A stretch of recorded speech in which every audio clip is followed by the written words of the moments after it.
పరిశుద్ధాత్మ దేవుడట ప్రభువైన యేసు క్రీస్తు ద్వారా మన హృదయంలో సమృద్ధిగా కుమ్మరించబడుతుంది. ఆమేన్. నీ పాత్ర దేని చేత నింపబడాలంటే ప్రభువైన యేసు క్రీస్తు వారి ఆత్మ చేత, పరిశుద్ధాత్మ చేత నీ పాత్ర నింపబడాలి. ఒకసారి చూద్దాం. తీతు పత్రిక 3వ అధ్యాయము 7వ వచనము.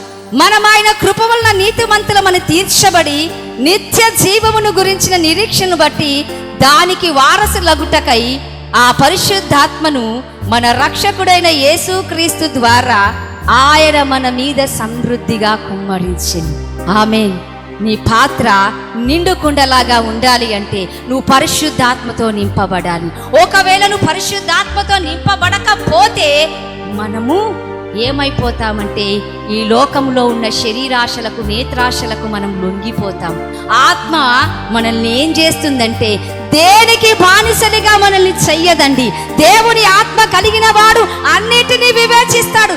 ఏది మంచిది, ఏది చెడ్డది, ఏది యోగ్యమైనదో వివేచన కలిగినటువంటి ఆత్మగా నీ జీవితంలోనికి నడిపిస్తుంది. ఆమేన్.